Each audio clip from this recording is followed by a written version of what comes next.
hanging right down in the front, swinging around. And he looked at it, and you could see the look of terror that came over his face. He just actually hit his face now, a registering shot that we were all registered before at the explosion. Lloyd wondered if he had a life to look forward to, let alone a career.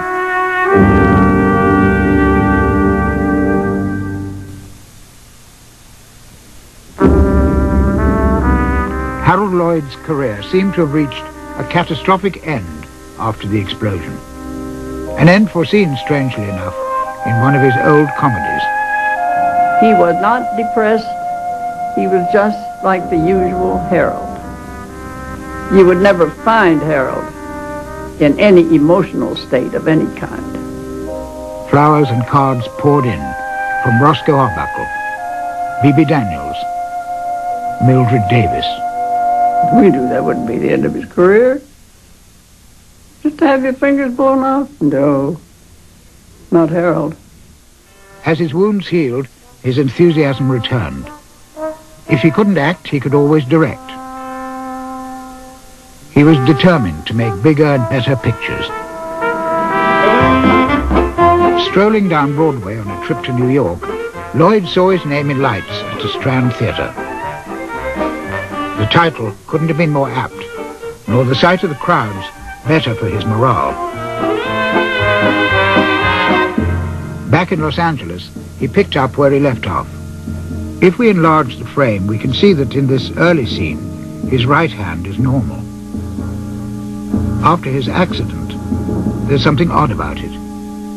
I figured in some way there could be a glove done in some way to cover up for the thumb and finger that he lost.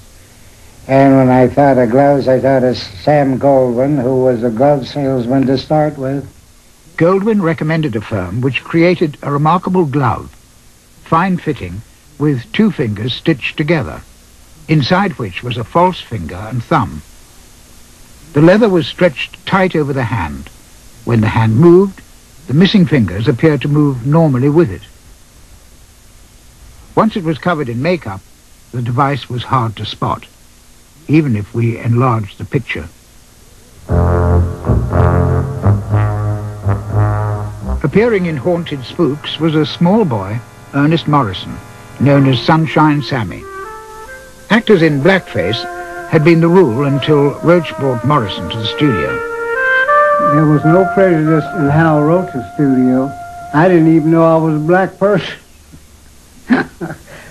Sunshine Sammy was cast in the Lloyd two-reeler Get Out and Get Under. I think Hal Roach was directing, though, but Harold had things under his hand. He was more, he told me, now you do so-and-so, and so, okay, so-and-so, that. Be in the sun, be here, and be there. So he was telling me these things because he already had figured out what should happen. Sammy plays a boy consumed with curiosity.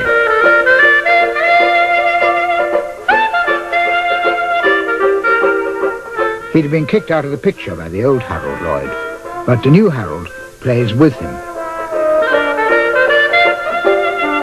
Lloyd has found his character and his style.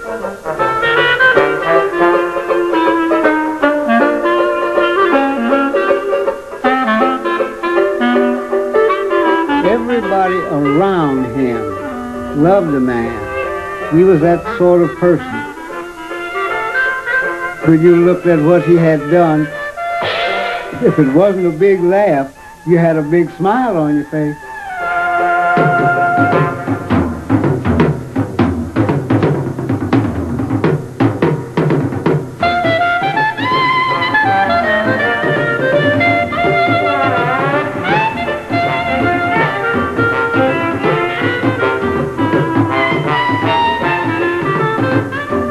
The man was a perfectionist. Everything he did, he took time for. He never did a thing in a hurry.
By 1920, Lloyd was seen as a serious threat to Chaplin, who was slowing up. Lloyd's output was higher, and he developed an efficient system. A vital part of that system was the preview, showing a film to an audience to judge their reaction. Lloyd came to depend on the preview, once cutting a whole reel from a three-reeler. A Sailor-Made Man was previewed at 4 reels. The audience liked it so much, Lloyd left it that way. Accidentally, his first feature-length comedy. But we didn't think we wanted to make long pictures, so the next picture we started as a 2-reeler. And that was probably one of the best pictures I ever made, called Grandma's Boy. This was the first film in which Lloyd decided character was to be more important than comedy. He played a hopeless coward, something he'd never done before. Lloyd must have been impressed by Charles Ray. He often played the timid young man who becomes a hero, a favorite Lloyd theme from now on.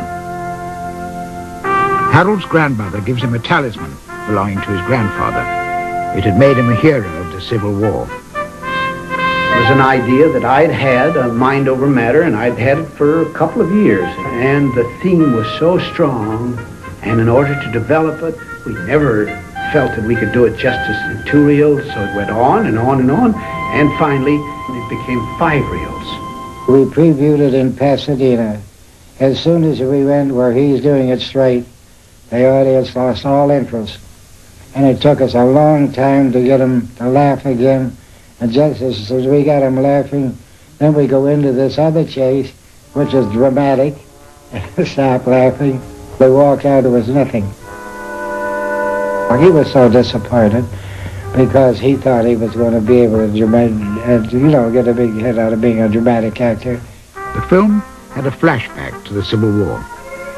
The thing was that we had made this purely with this dramatic intent, and we hadn't put the business or gags into it that we had in some of the other ones. And while there was great heart to it, it lacked that laughter that we had been getting in so many of the other pictures. And when we came out, Roach was very put out about the whole thing. He said, look, we're making comedies. Let's get back to making comedies. Let's take all this heart stuff and get rid of it. And 2 o'clock in the morning, I said, Harold, we got a great picture. All we got to do is to make 2 sequences over. And then next morning, I called in all the writers, and I said, I will start out with the first gag. Harold is pursuing a tramp who has terrorized the countryside. Harold has got a lasso, and he is going to lasso the heavy. And Harold throws the lasso, but instead of catching the heavy, he catches a post, and that pulls him out.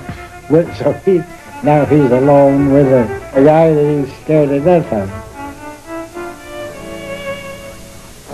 Roach was perfectly right that we should have more laughs in it. And I was right that we should leave the heart into it. So we went back and we embellished the picture with probably about 20 new pieces of business.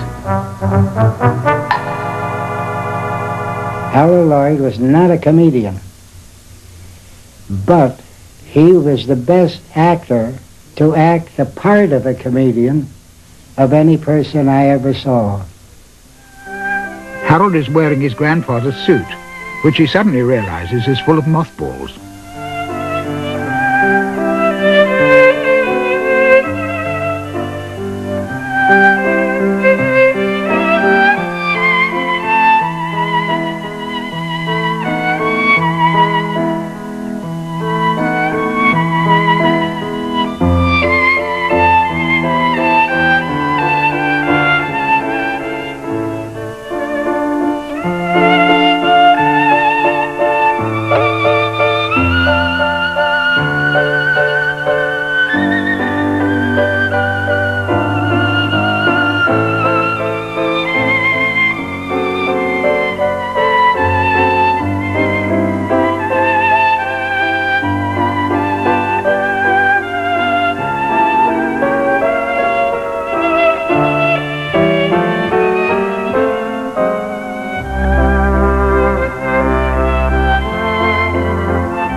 Armed with his talisman, Harold has no fear.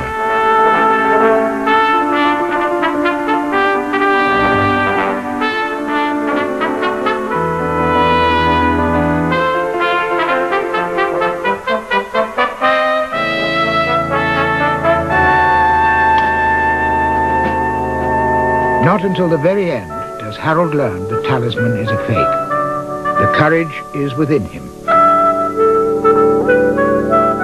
It had taken 6 months for Lloyd and director Fred Neumeyer to complete the film.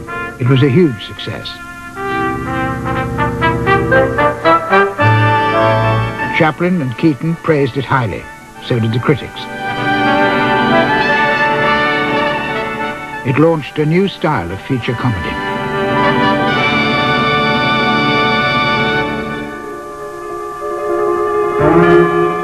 Lloyd wanted to do more than make people laugh.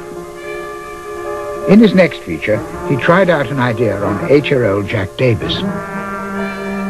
He wasn't sure he was really scaring people, but he came out of on a set that was a haunted house, and he's supposed to slide down the stairs and startle the people in the room, frighten them.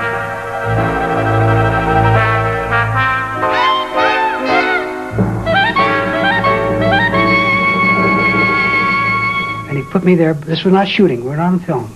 He wanted to know if it would frighten me, and I cried when he jumped at me. So that convinced him then that